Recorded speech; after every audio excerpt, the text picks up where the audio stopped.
40 aniversario del Museo Arqueológico Municipal Cayetano de Mergelina. Conferencia Urbs Cartagonova. El Museo del Teatro Romano de Cartagena, a cargo de la doctora Elena Ruiz Valderas.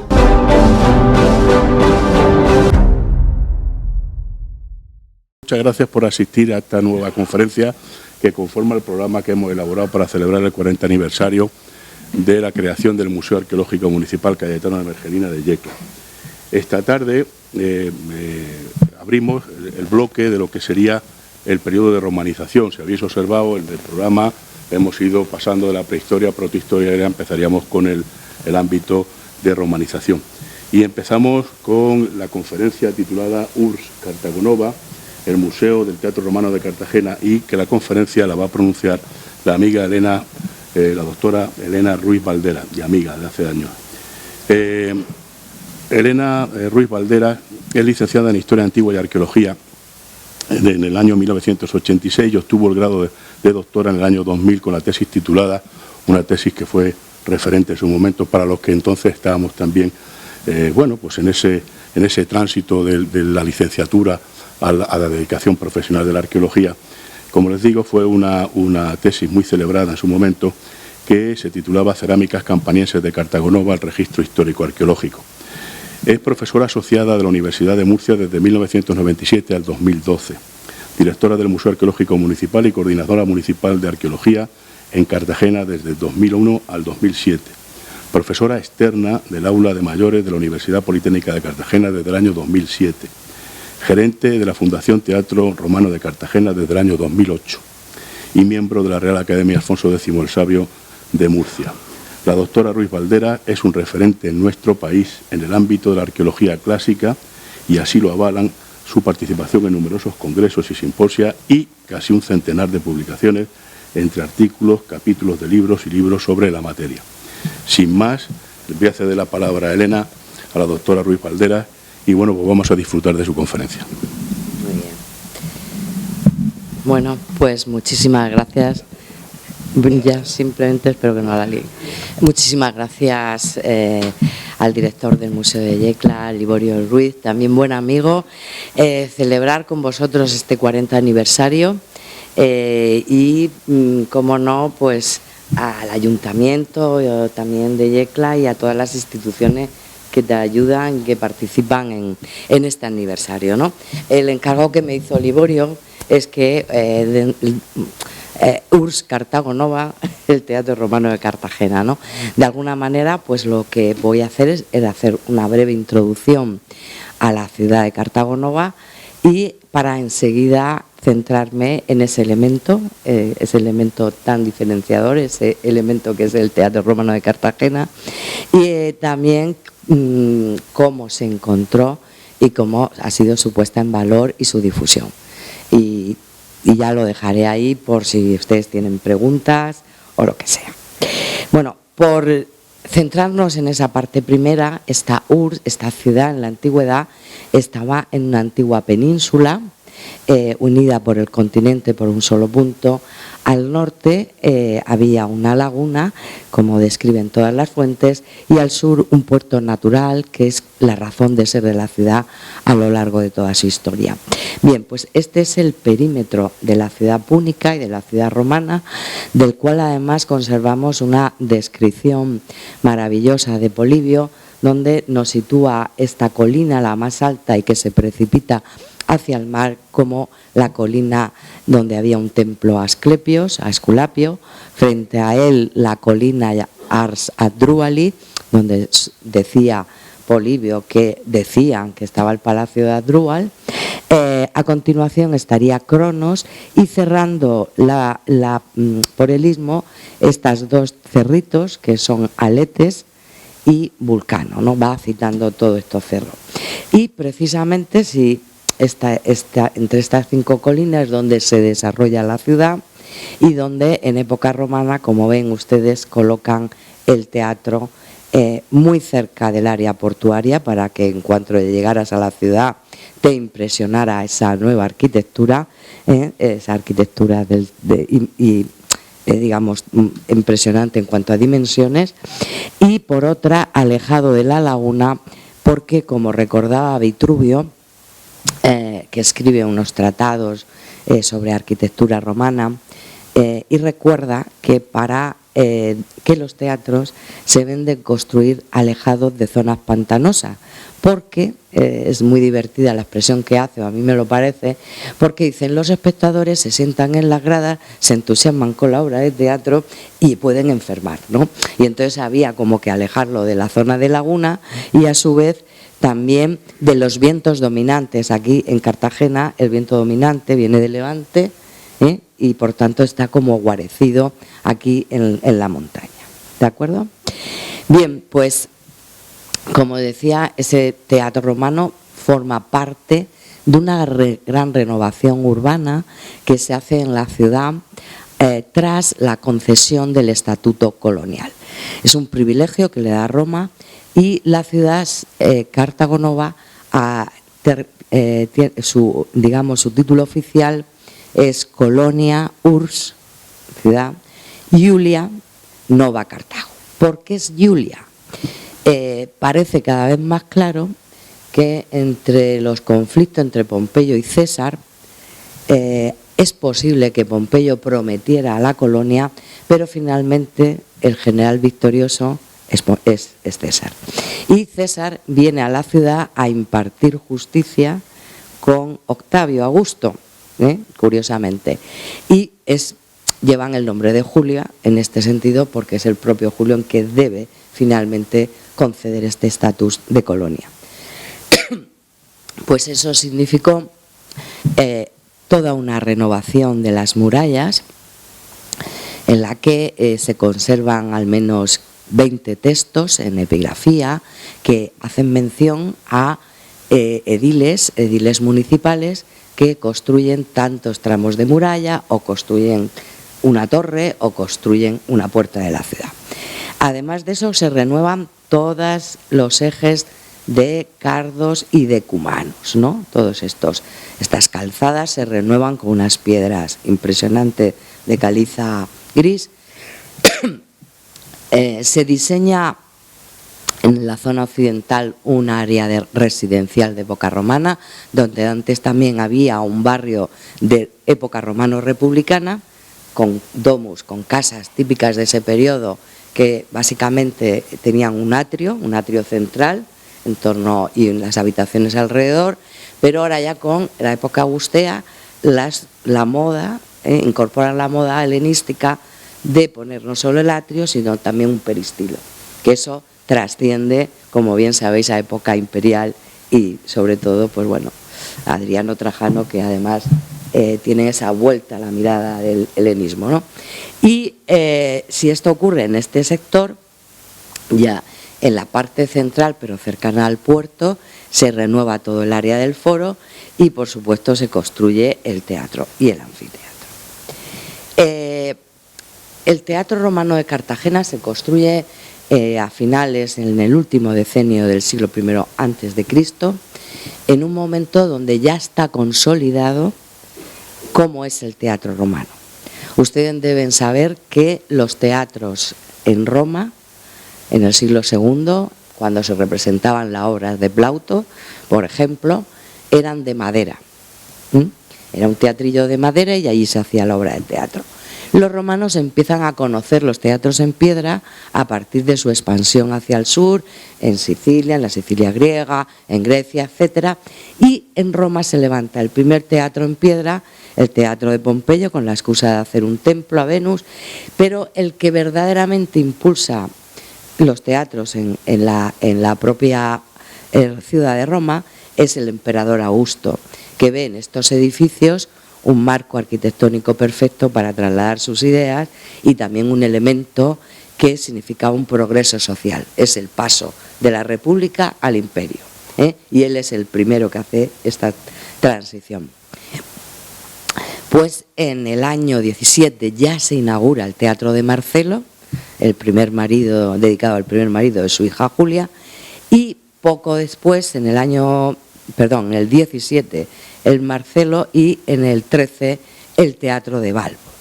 Como veis, ya es una cavea cerrada una fachada escénica y un pórtico posterior, ¿no? Los romanos incorporan ese pórtico, que no era tan frecuente en los teatros griegos, porque les encantaron los pórticos cuando los descubrieron en Oriente y empezaron a construirlos en Roma. Bien, como veis, todos estos elementos ya están en el Teatro Romano de Cartagena: la cavea, la fachada escénica, estos cuerpos laterales que se llaman basílicas, que cierran la cavea con la fachada escénica y hacen que el teatro sea como una caja acústica, ¿no? Con ese cierre. Y detrás, en el caso de Cartagena, ya veis cómo se desarrolla ese pórtico posterior, además con una doble sede. El teatro, además, está dedicado a Cayo y Lucio César, que son nietos de sangre del propio Augusto, pero que él los adopta como hijos para que le sucedieran en el imperio. Los romanos, ya saben ustedes que podía ser o hijo de sangre o hijo adoptado, ¿vale? La adoptó y eras un hijo con las mismas condiciones. Lo que hace Augusto es adoptarlo como hijos a sus propios nietos, y aquí veis cómo aparece Lucio Lucio César, hijo de Augusto, y la N es nieto, nepoti, del divino. El divino es Julio César, porque, como saben ustedes, Augusto fue adoptado a su vez por Julio César, y tras la muerte, el asesinato, los idus de marzo de Julio César, realmente en su testamento ya deja dicho que él es su hijo adoptivo. Él eso lo vendió rápidamente: soy hijo del divino, porque al poco de morirse, haciendo las pompas fúnebres en el funeral de César, ese día estuvo un cometa brillando, siete días brillando el cometa. ¿Qué pensó el pueblo romano? Que era el alma de César volando a los cielos. Y el Senado decretó, que por eso tenemos la fecha, la naturaleza divina de César, y que además se le hiciera un templo a Julio César. A partir de ahí, en la propaganda del propio emperador, esto es maravilloso porque es hijo del divino, y esto, como son sus nietos, pues son nietos también del divino. Y así tenemos a la familia Augusta muy presente en esta ciudad de Cartagonova.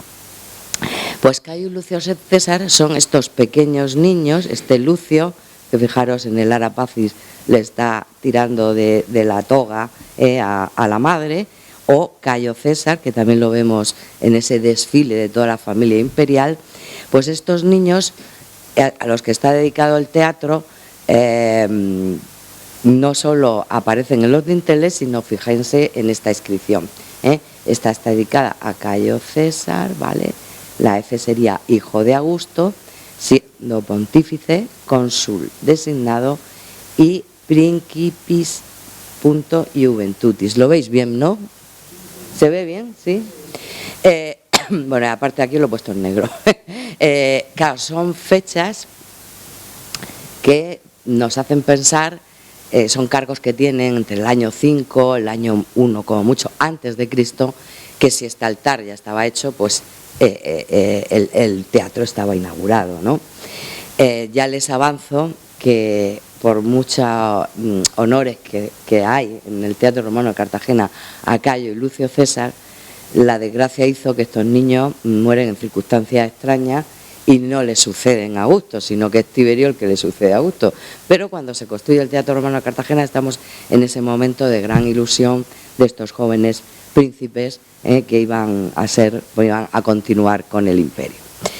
De todas maneras, la familia imperial tiene una vinculación con el teatro, no solo por las dedicaciones, sino porque toda esa fachada monumental con capiteles de mármol de Carrara, basas de mármol de Carrara y cornisas también,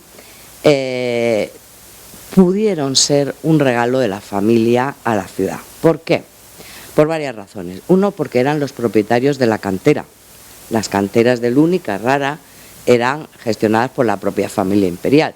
Y dos, porque de alguna manera Cartago Nova significaba para Augusto muchas cosas. Augusto también encargó la historia de Roma.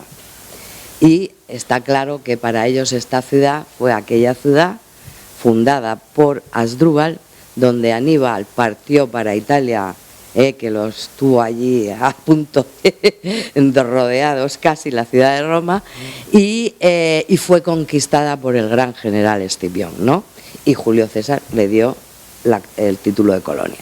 Y de alguna manera ese mimo especial pues lo notas porque fíjense, estos son los capiteles del Teatro Romano de Cartagena y estas son las cornisas, por poner un ejemplo, y estas son los capiteles del Teatro de Tarragona y las cornisas que, aun siendo parecidas, aquí hay todo un programa ornamental importado, traído todo ese mármol por el mar desde Luni hasta el puerto de Cartago Nova, y en Tarragona, que también tiene puerto del mar, es piedra arenisca que luego enlucían y podría tener este aspecto, pero no lo mismo que la enorme calidad de estos capiteles que son de la mejor época augustea. Ven con la corona, la hoja de acanto, la doble corona, una corona, otra corona. Entre la segunda corona, fíjense cómo sale este cesto, este caulículo que se llama, y de aquí parte la hélice y la voluta. Muchas volutas las tenemos rotas porque estos materiales, como verán, aparecieron luego reutilizados. Y esta roseta, entre la hélice y la voluta, el profesor Ramallo, que los estudió de forma muy fina, pues tiene una cronología que vamos al mismo periodo, ¿no? Frente a esa fachada monumental, ¿qué teníamos? Pues tendríamos toda una cavea, todo un graderío, bien ordenado arquitectónicamente, porque Augusto también creó la Les Iulia Theatralis, que es cómo la gente debía sentarse en el teatro. Eso era muy importante porque ya en esos teatros de madera ya habían tenido problemas de tumultos sociales porque había mucha mezcolanza y había follón, y aquí ya la estructura arquitectónica del edificio diferencia, digamos, estos asientos en primera fila para donde se sentaban bueno, pues el Senado local, digamos, los alcaldes, porque eran dos, los dumviros y los concejales de la época, personajes, a ver, que he perdido aquí, y personajes importantes. Aquí en la Inmaca había terratenientes, caballeros, ciudadanos libres y soldados, y arriba del todo pues las clases más desfavorecidas. De forma que era toda una estratigrafía, un retrato de toda la sociedad romana. Como teatro antiguo, el Teatro Romano de Cartagena también tenía el foso del Aulaeum, ¿vale? Que esto, como lo veis en este 3D, era una trampilla donde al comienzo de la función el telón estaba arriba y poco a poco se iba bajando y se quedaría enrollado en este foso. Dice Ovidio que al comienzo de las representaciones se le veía la cara al actor, luego las manos y al final los pies. ¿Qué se representaba en ese teatro? Pues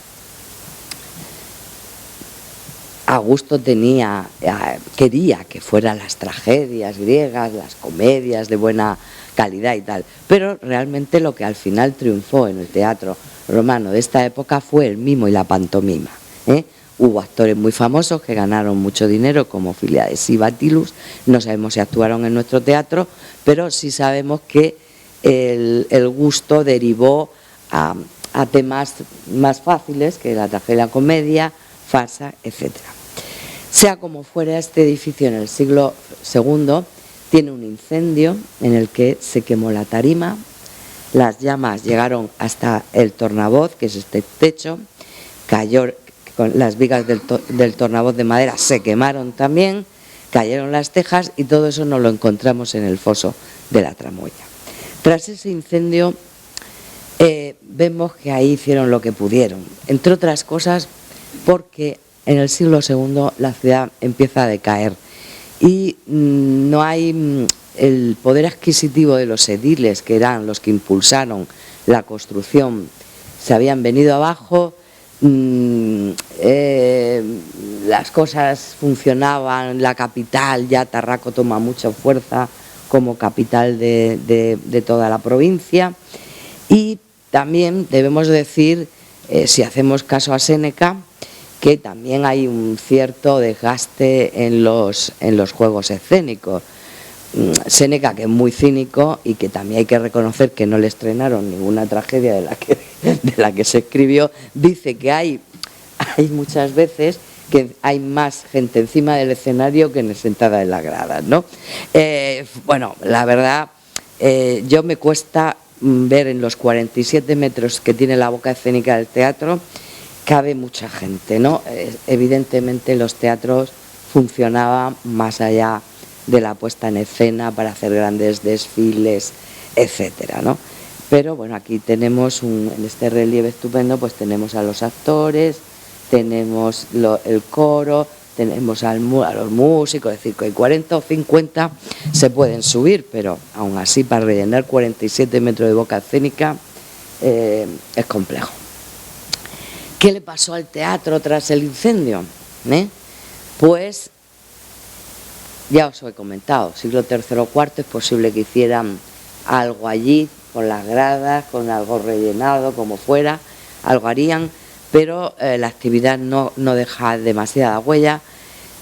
Pero lo que sí ocurre es que en el siglo V, donde el teatro sí que ya no se hace teatro, nadie va a ver las obras de teatro, pues esta gran obra, este gran proyecto urbanístico de Augusto, se transforma en un complejo comercial. Derriban lo que quedaba de fachada escénica y construyen una serie de tiendas alargadas, que es lo que ven en azul, rellenan la antigua orquesta y hacen una exedra, ¿vale? Como ven aquí en la realidad. ¿Y qué hacen? Todo lo que quedaba de fachada escénica y del teatro, lo desmontan cuidadosamente, lo ordenan y lo reutilizan. Los sillares y los suelos de las tabernas con losas del podium, con sillares buenos, pero las columnas y los capiteles van a los cimientos, y gracias al mercado, el mercado nos ha custodiado de cómo era esa fachada escénica. ¿Qué ocurrió? Pues después, ¿por qué se perdió la huella del teatro romano y no sabemos nada hasta finales del siglo XX? Espérate que me he ido para atrás y no para adelante. Aquí. Vale. Pues sobre él se construyó un barrio de época bizantina. Después, sobre el barrio de época bizantina, restos de la Medina de Cartagena-Aljalfa. En el siglo XVI, en época medieval, el castillo con su torre del homenaje, que estaría situado en esta colina, en la colina de Asclepio, donde se construyó el teatro romano. La ciudad se amplía hacia la colina de las Asdrúbali, actual Molinete. Fíjense que las otras tres colinas quedan fuera ya del recinto urbano y que quedan restos de la laguna, ¿no?, que vemos en este grabado. Y hasta el siglo XVIII pues no se vuelve a recuperar el perímetro, en este plano que vemos con todas las obras del siglo XVIII terminadas, no se vuelve a recuperar el perímetro de la ciudad púnico y romana. Y bajo el antiguo barrio de pescadores, que estaría aquí, que sobrevive a la guerra civil, en este viejo barrio de pescadores, que populoso todavía en este periodo, pues es donde se encontró el Teatro Romano de Cartagena. Un barrio alto cuya degradación física y social se había agudizado en los años 80, pues las administraciones deciden construir un centro regional de artesanía en la antigua casa Palacio de Condesa Peralta, ¿no? En ese momento el proyecto es de Pedro San Martín, que invita a la universidad, invita al profesor Ramallo, y comienzan estas intervenciones que permiten identificar en 1990 que esto era el teatro. Realmente pudimos hacer una cata, ver que aquí venía la grada, que toda la Catedral Vieja, ¿verdad?, se apoya en este muro del propio teatro, y esto tuvo un impacto impresionante, porque deben ustedes recordar que cuando se identifica que eso es el Teatro Romano de Cartagena, la ciudad de Cartagena está inmersa en una crisis industrial, con manifestaciones en la calle todos los días, quemaron la Asamblea Regional, perdió población, todo este barrio ya, si estaba que se caía, pues ya fue abandonado, y en ese momento aparece el Teatro Romano, y ocurren muchas circunstancias. Por un lado, bueno, está dando una información de primera categoría, más allá de lo que sabíamos en la fuente de historia. Nosotros habíamos estudiado historia y habíamos visto con Elena Conde la importancia de la ciudad de Cartagonova en el imperio y tal, pero realmente esa confirmación material, hasta que no aparece el teatro, no se ve. En ese momento de crisis, todos los ciudadanos, los comerciantes, los empresarios, las asociaciones de vecinos piden a las administraciones que se recupere el Teatro Romano y, como de alguna manera, esa apuesta por el pasado ayudar a un futuro mejor.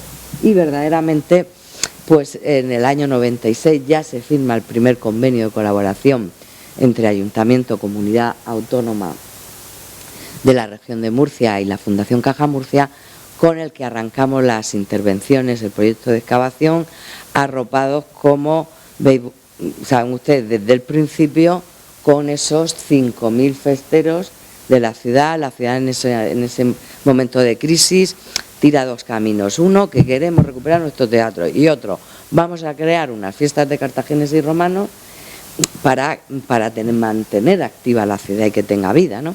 Y la verdad es que ese impulso fue muy importante, arropado porque el teatro también dio regalos.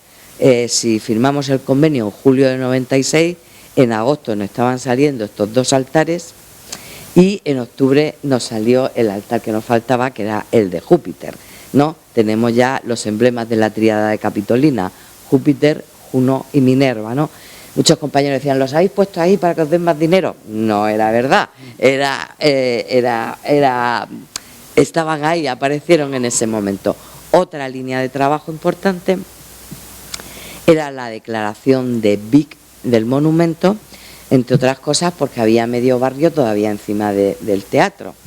La declaración de Vic era una herramienta de expropiación que ya les avanzo que no hizo falta, porque los pocos propietarios que había estaban deseando de vender su casa aquí, y lo que más actuó fue la Concejalía de Asuntos Sociales, que alojó a 3 o 4 familias que vivían allí todos los días y nos contaban: hoy se me ha caído la mitad de la pared hoy, ¿sabes? Que eran vecinos, no como, bueno, ahora el concepto de ocupas no era tal, no era gente humilde que bueno, habían sido alojados allí. Y otra parte importante fue la colocación de esta pasarela de madera, desde donde empezamos en la campaña de verano a contar pues qué estaba apareciendo en el Teatro Romano, con los alumnos en prácticas de la universidad, pero que acababa el verano y ocurría que cada vez que se hacía un pase, ahí había 300 personas ansiosas de saber qué estaba pasando. De forma que al año siguiente ya el Ayuntamiento de Cartagena puso el primer grupo de, se llamaba así, guías y custodios, que explicaban por las mañanas, tenían unos pases y en parte, bueno, pues iban quitando en aquel momento las matas del monumento, que crecía muchísimo. En paralelo montamos 2 equipos de trabajo, tanto de campo y laboratorio, pues para poder emprender todo ese trabajo de excavación y de intervención, ¿no? Y si esta es la imagen del 97, ya lo ven con la pasarela de madera, todavía aquí con un transformador de la luz de Iberdrola que costó muchísimo, casas abandonadas, pero algunas, como ven, todavía habitadas, y ese era el edificio que estaba en mejor estado, ¿no? Llegamos al año 2000, donde ya teníamos bastante visto el monumento, aquí ven la Inmacabea, ¿vale? Media, la Suma, aquí arriba, con todo este muro de cierre, las escaleras radiales, la orquesta.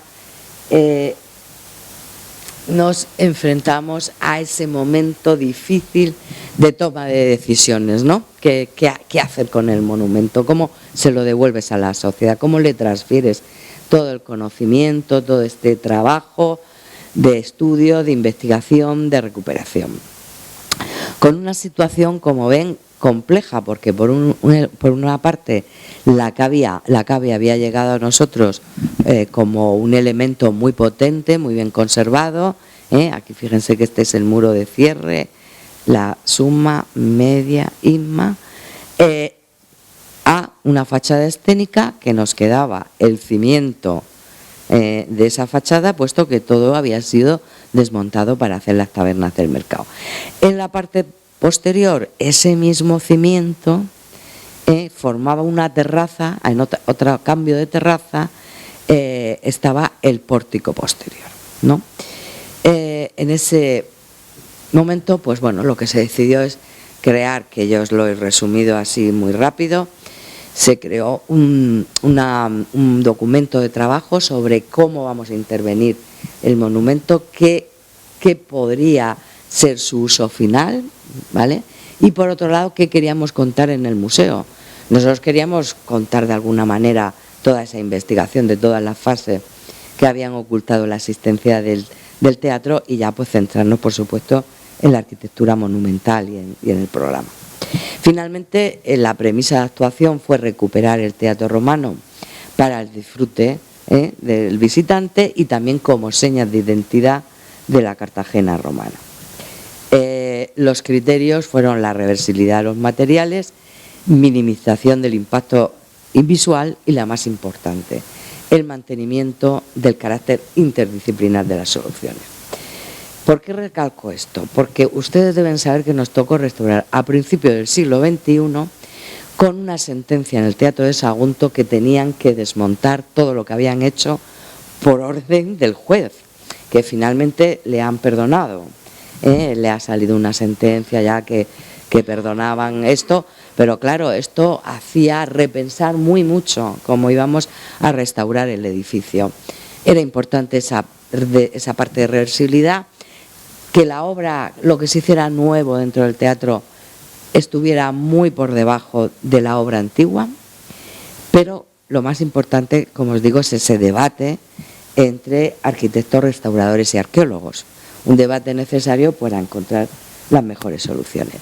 Y bueno, en el marco de ese convenio que les he contado antes con las instituciones, se creó la Fundación Teatro Romano de Cartagena y Rafael Moneo, que participa a partir del año 2000 en estas reflexiones, hace un proyecto integral de manera que saca el teatro al centro de la ciudad, a la plaza del ayuntamiento. A partir de un edificio que después comentaremos, el Palacio Pascual de Riquelme, tú coges la cota, pasas debajo de la calle, a las salas del museo, pasas debajo de la catedral y sales al teatro como esa última gran sala del museo. Además, crea estas superficies aterrazadas que sirven de fondo paisajístico y que también relacionan dos sitios de la ciudad medieval, el castillo y la iglesia. Aquí lo ven mejor en planta. Y detrás, el fondo. Creo que aquí lo entienden mucho mejor, ¿no? El teatro empieza aquí y el museo, perdón, este es el techo del museo y llegamos hasta el teatro. Y dejando para una segunda fase ese pórtico posterior. De forma, en este proyecto integral, no solo se restauró el monumento, como veis, sino que se crearon toda una serie de conexiones entre el castillo, la iglesia. A su vez también se recuperó el Palacio Pascual de Riquelme y quedando, que en la maqueta sí lo veis, pero aquí dejando toda esta parte de atrás, el pórtico, para una segunda fase, ese descampado cuando vais. Esta es una imagen de 2005, o sea, partíamos de esta problemática. Gracias a la Consejería de Cultura, que había paralizado el proyecto de un hotel que pretendía derribar el Palacio Pascual de Riquelme y de un edificio que con el plan general tenía derecho a 10 alturas y se iría a esta cota y taparía la imagen de la catedral, pues la verdad es que Rafael Moneo soluciona muy bien estas conexiones, restaurando y poniendo en valor la fachada del Pascual de Riquelme. Esta es la entrada del museo. Sí que el general Ordóñez crea esta arquitectura más de autor, pero fíjense que lo que hace es el techo del museo sirve de plaza y se baja para poner en valor la propia catedral vieja. Entonces tenemos este diálogo. Por un lado se restaura un edificio terminado por Tomás Rico, que es el mismo arquitecto del Palacio Consistorial, y aquí vemos más esa obra de autor de Rafael Boneo. Una vez que ingresas, todo eso que hemos puesto en el guión que queríamos contar y que lo he hecho muy rápido de la ciudad, lo que sabemos a través de las excavaciones del teatro de la ciudad en el siglo XVI, XVII, XVIII, época bizantina, etcétera, lo contamos en este corredor, que es como una columna estratigráfica donde vamos relatando a través de objetos, fotografías y planos toda esa secuencia para desembocar en esa sala de más de 7 metros de altura. ¿Eso es que es la hora que tengo que cortar? Dime, ¿qué hora es?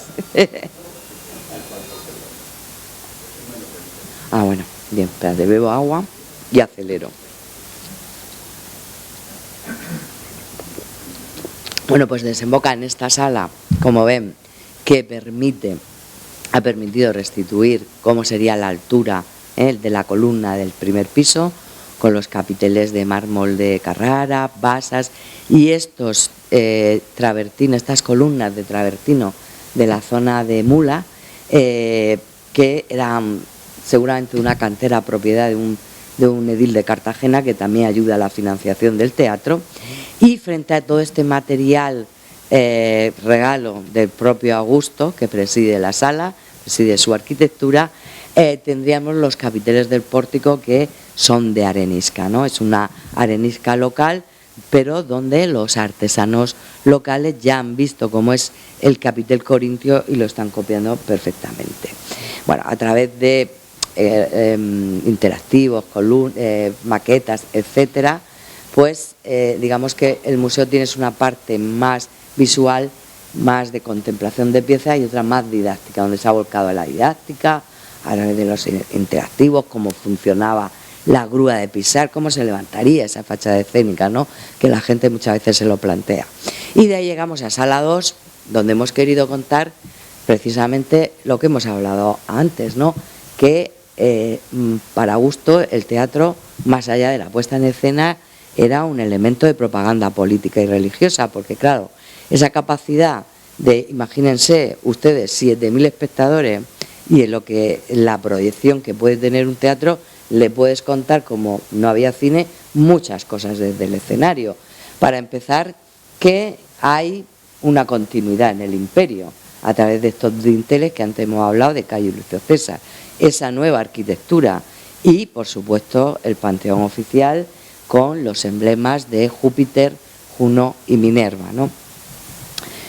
Todo eso se puede trasladar en el propio museo. Por tanto, la función del teatro es la lúdica, es pasarlo bien, es divertirte con los juegos escénicos, pero también la política y la religiosa, porque ustedes imagínense que entran por esas puertas debajo de dinteles los alcaldes de la época y los concejales, y ya está todo el graderío, la gente saludan, es una comunicación muy directa con la sociedad.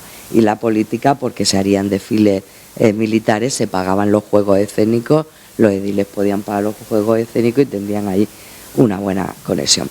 Y a partir de ahí, pues bueno, vamos subiendo hasta este corredor que conecta el museo con el teatro, atravesando distintas fases históricas hasta llegar al propio monumento, y a partir de ahí pues lo puedes recorrer a través de los pasillos, las escaleras, subirte al escenario. ¿Cómo funcionó esto? Claro, esto se inauguró, hemos hecho 15 años, somos más jóvenes, hombre, hace 30 y pico de las excavaciones, pero 15 años de la inauguración del museo, que aquí, bueno, aquí ven a Rafael Boneo en la inauguración. La ciudad lo celebró muchísimo, tuvimos, si conocéis Cartagena, de la puerta del museo, toda la calle Mayor, hubo digamos, unas jornadas de puertas abiertas que pasaron más de 5.000 personas ese día. ¿Cómo nos ha ido? No nos ha ido mal, ¿eh? Nosotros ya visteis que teníamos puesto una pasarela, ya habíamos tanteado que venían unas 40.000 personas al año. Y nosotros pensamos que el primer año, pues unas 80.000 seguro que vendrían, ¿no? Pues la verdad es que eso fue lo que vino en 6 meses. Ya en el 2009 eran 137.000, o sea, cubrimos las expectativas muchísimo. Y bueno, hemos ido creciendo, a ver si bueno, hemos ido creciendo, un pequeño con la crisis del 2011-2012, resaca de la de 2008, ¿no? Pero fijaros cómo íbamos como un cohete hasta que cayó la pandemia. Y bueno, así hemos cerrado 2022, que no está mal, creo que también hemos pegado un salto potente, vosotros me imagino que también. Y y en el primer trimestre de 2023 ya han pasado 42.000 personas, que es casi un 8% de lo que tuvimos en ese trimestre en 2019. Es decir, que vamos recuperando visitantes. Yo siempre considero que después de la pandemia, aunque tratamos mucho de compararnos con 2019, creo que para mí la pandemia era poner el reloj a cero y ahora vamos a ir avanzando, porque tampoco somos los mismos de después de la pandemia, ¿eh? Y creo que entonces hay que estar ahí muy atentos a qué perfiles tenemos, qué te está demandando la gente, porque no somos los mismos y eso hay que tenerlo en cuenta. También os comento que el 70% de las visitas son individuales. Eso quiere decir que no hay público cautivo. No es que los grupos en museos, muchas veces hablamos de grupo cautivo, es pues si se baja un grupo de crucero y van todos de excursión, pues donde los lleven, ¿vale? Al individual, que es que tiene esa misión de querer ir, es un 70%, y de ellos pues tenemos un porcentaje extranjero importante, un 51%.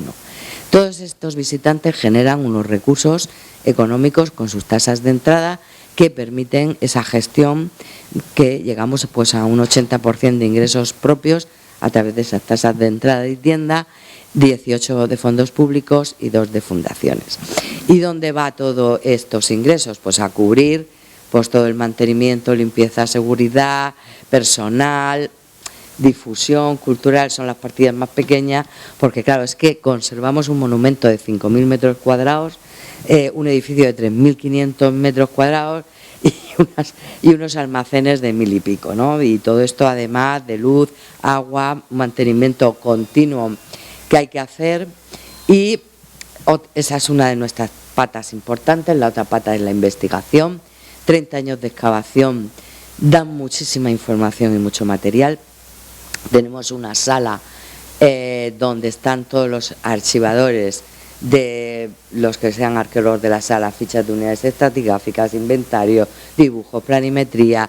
Los restauradores a su vez generan todos los planos de restauración, los tratamientos de cada cosa, los arquitectos generan todo el seguimiento de obra y todo eso está ordenado ahí.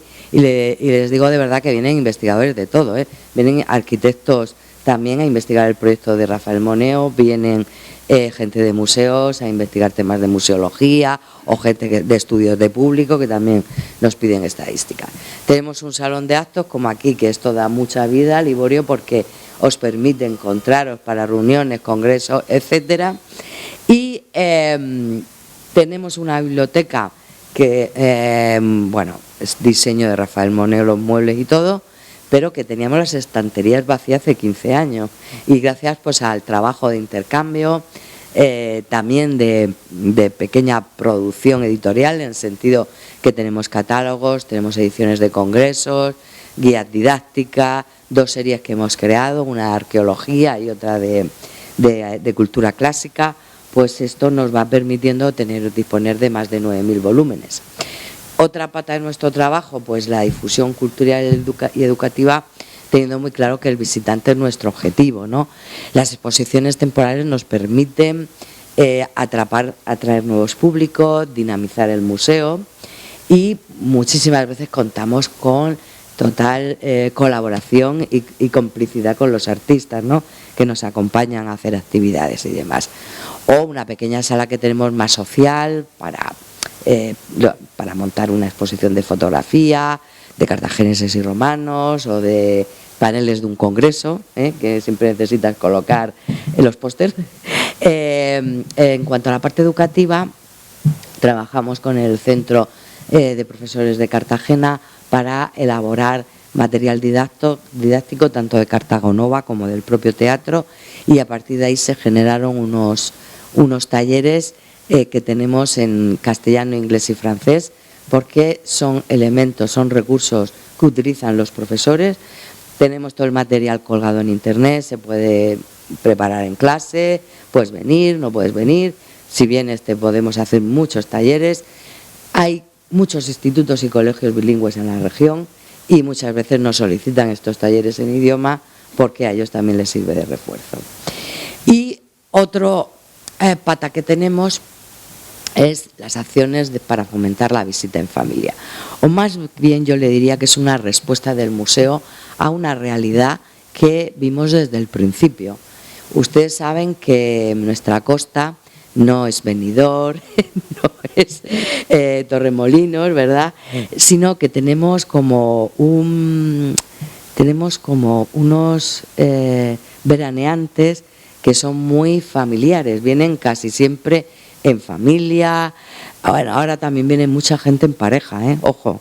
Al principio, cuando arrancamos nosotros, mucha gente en familia a pasar sus vacaciones, pero no solo en verano. Luego observamos que en Semana Santa era un público familiar.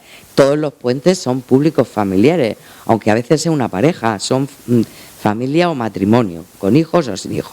Entonces creamos una serie de actividades que tenemos a lo largo de todo el año y que nos funcionan bastante bien.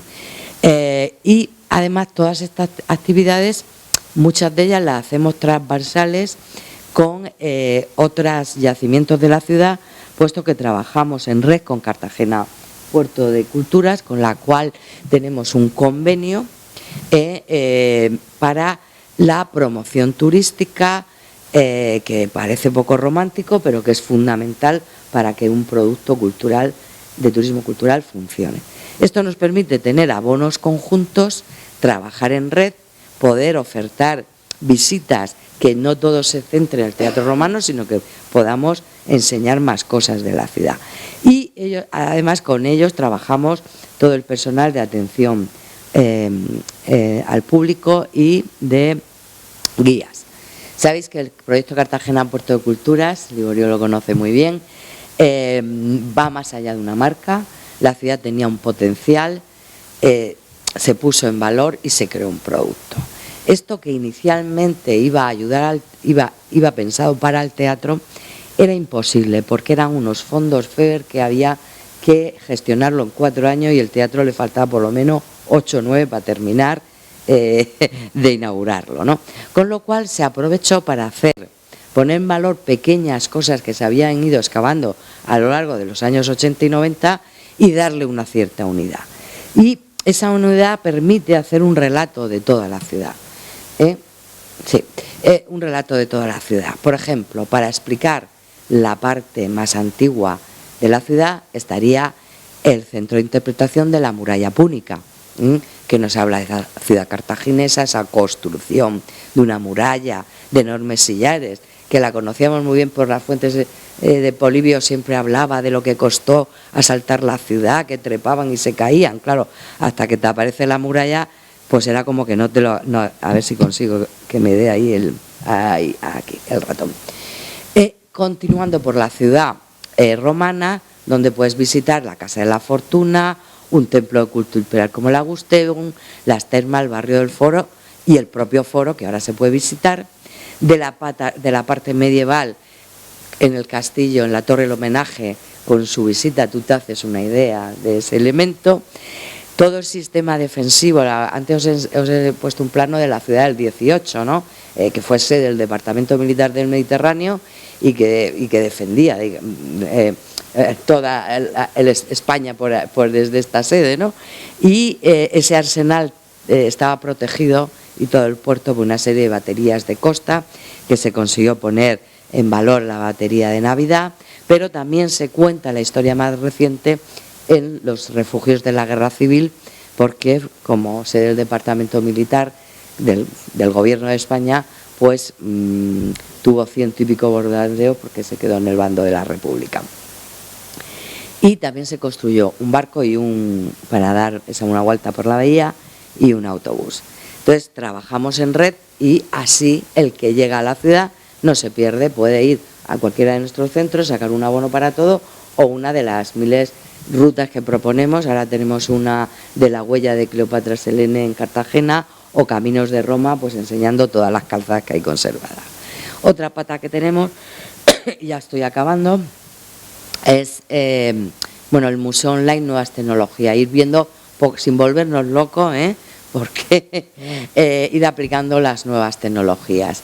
Y bueno, aprovechando un documental que se hizo, se generó una realidad aumentada que se aplicaron a estas gafas virtuales y que es una propuesta que puedes hacer una visita al monumento y con esta visita que proponemos, pues lo ves reconstruido, estás sentado en la del romano, ves cómo se echa el velo, ves un poco de puesta en escena y demás. Luego trabajamos también en otro proyecto con unos marcadores que se bajan con una aplicación que sirve para que los invidentes desde la puerta del museo vayan con su audioguía, te las descargas en el móvil y vas por todo el museo, se activan todos los marcadores y van conduciendo al invidente por el museo, pero además si mueves un poco el móvil te da información de cada espacio, ¿no?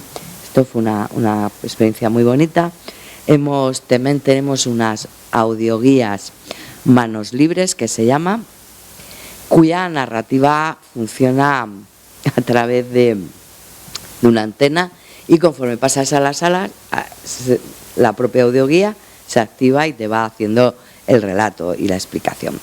Dentro de esta audioguía ahora mismo tenemos 5 idiomas y le hemos añadido además una audioguía para niños en inglés y español con un proyecto educativo que hicimos con el ISE en Cartagena, en la que Minerva y Lucio, estos dos niños, interactúan con el niño que está visitando y salen encantados porque, claro, hay familias que los padres cogen el audioguía, pero ¿qué hacen con el pobre niño?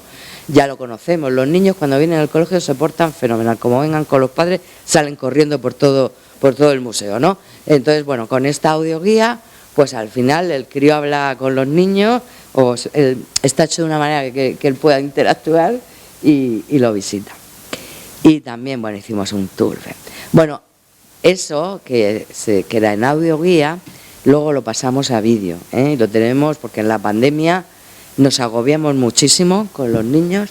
Hicimos, como teníamos muchas herramientas, hicimos los talleres virtuales, nos colamos en sus aulas, y luego además hicimos este audiovisual que los propios niños son los que explican el teatro romano para los escolares. El rodaje fue complejo, estos niños fueron unos bravos porque tenían que traer una prueba hecha cada vez que había rodaje y tuvieron que venir 3 o 4 veces, pero bueno, lo conseguimos. Luego nos dio muchísima promoción el vídeo, que a lo mejor lo habéis visto en la 2 porque lo repiten continuamente, de ciudades, de ingeniería romana. ¿Os suena? Que sale Isaac Moreno allí explicando y se levantan los edificios y todo eso. Y luego La mujer romana en Cartagonova también nos ha dado un documental que hicimos, nos ha dado mucho juego porque rula por los institutos Cervantes, ha traducido a varios idiomas y funciona. Y luego, pues claro, el teatro romano se tiene que implicar con toda la actividad de la propia ciudad, de la Mar de Letras, la Cartagineses y Romanos, la Noche de los Museos, que ya este sábado tenemos una magnífica Noche de los Museos, pero aquí estáis en fiestas, ¿no? ¿O no? ¿Liborio? Estáis en fiestas, ¿no? Vale, pues bueno, si alguno se quiere animar, nosotros allí tenemos la Noche de los Museos. Oye, quiero deciros que en la pandemia tuvimos muchos visitantes de Yecla, como no podía ir a Alicante, venían para abajo. Y bueno, fundamental la promoción turística también que se hace desde la Consejería y desde la Concejalía de Cultura, Y ahora rápidamente, si tengo 2 minutos, explico lo que estamos haciendo. Pues ahora hemos conseguido un proyecto de fondos Next Generation. Llevábamos tiempo trabajando, hicimos un congreso sobre qué sabemos de los pórticos tras la escena, que se sabe muy poco, pero bueno, lo pusimos al día. Y en el 2020 empezamos a redactar el proyecto y de pronto la pandemia, los fondos Next Generation, se solicitó este proyecto porque estábamos preparados y estamos trabajando justamente en el lado occidental, aunque detectamos primero el oriental y el norte. Como ven, es un edificio de más de 2 hectáreas. Termino rápido. Antes lo han visto, este era el cimiento de la fachada escénica, el espacio de la cripta, y aquí vendría la doble galería y el muro de la exedra, ¿vale? Con este nivel de derrumbe. La base en su sitio, el fuste y el capitel caído. Y estas serían las escaleras para bajar, estarían aquí al jardín, ¿vale? Bueno, pues ahora hemos vuelto al sector occidental, donde aquí ven todo ese muro, las escaleras vendrían aquí para bajar al jardín. Todo esto está en fase ahora mismo de excavación. La doble galería está excavándose con 2 habitaciones llenas de pintura hasta arriba, ¿no? Aquí ven a los restauradores excavando, no sé si apreciáis esta cornisa, es decir, hay un momento en que dentro de la galería interior hacen como 2 pequeñas capillas con 8 paredes de pintura, que todo esto se cae, como sabe muy bien Liborio, van derrumbándose las paredes, hay que irlas recuperando para luego poder ir montando estos puzzles.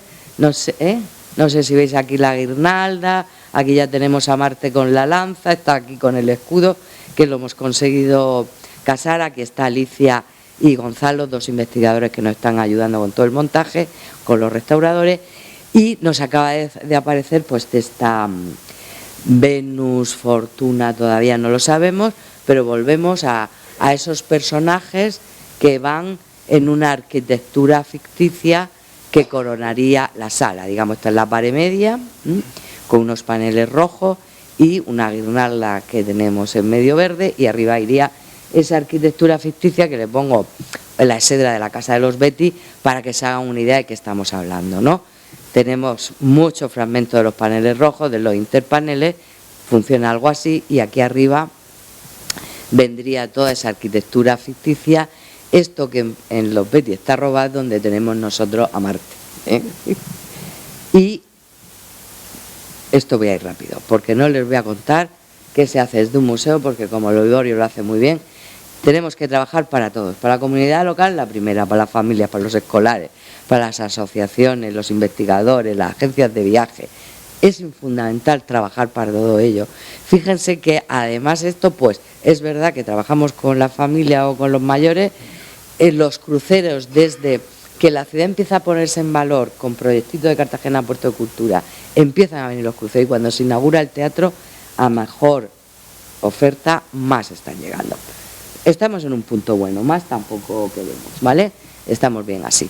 Y no solo lo que genera de turismo, sino lo que ha generado de apertura de locales, de souvenir, de tienda, un barrio que nosotros hemos vivido porque hemos excavado allí, que iban cerrando todos los negocios, que se venía abajo, pues en cuestión de 8 años pues se ha recuperado de restaurantes, de tiendas, etcétera.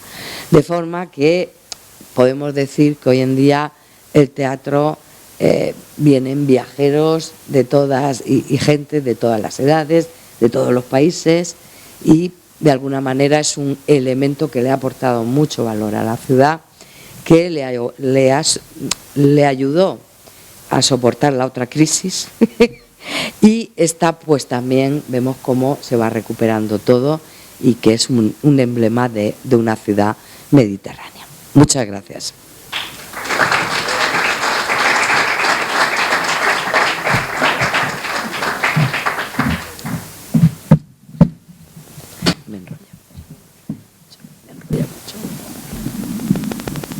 Bueno, pues muchas gracias, Elena, por la conferencia, magnífica conferencia. Lo que hemos visto es un ejemplo a seguir para lo que es la proyección de una ciudad a través del patrimonio arqueológico en este caso, y bueno, las conexiones que tiene con todos los sectores que motorizan una ciudad. La verdad es que es una conferencia preciosa y extraordinaria.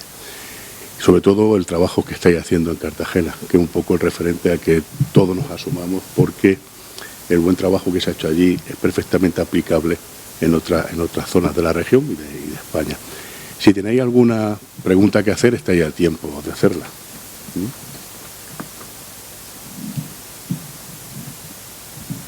Lo explica todo perfecto, no tenéis ninguna duda. ¿Habéis estado en el teatro alguien? Sí, ¿no? Ya lo conocéis, os lo han explicado bien. Sí, bueno, eso me gusta que lo digáis. Lo puedes ver por tu cuenta, pero es verdad que si os apuntáis a una visita guiada, nuestra gente se lo tiene preparado. Hombre, a veces puedes fallar, pero que generalmente funciona. Bueno, pues si no tenéis preguntas... El anfiteatro, es verdad que, bueno, pues está ahora mismo con la empresa, acaba de ganar un concurso, una empresa, y ha puesto ya las casetas, que decir que estaba licitado la fase más gorda, que es la que ha salido ahora, y van a empezar ya las excavaciones, ya, por eso te digo lo de la caseta, porque eso significa que se ha firmado el inicio de obra, ¿no?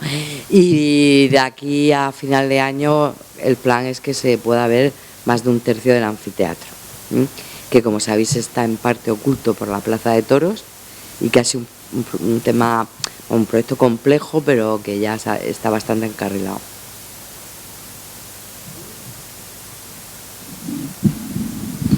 Bueno, pues si no hay ninguna pregunta más, les emplazo. Ahora nos tomaremos una semana y media de descanso hasta el próximo lunes 29 de mayo, que iremos al ámbito rural. Hemos estado ahora en el ámbito urbano romano y ahora pasaremos al ámbito rural. Y la conferencia que se pronunciará el día 29 de mayo será de Red Rústica, Villas Romanas de la región de Murcia, que la pronunciará el doctor José Miguel Noguera Celdrán. Es decir, os emplazo para esas fechas y bueno, pues de nuevo muchas gracias por asistir a esta conferencia.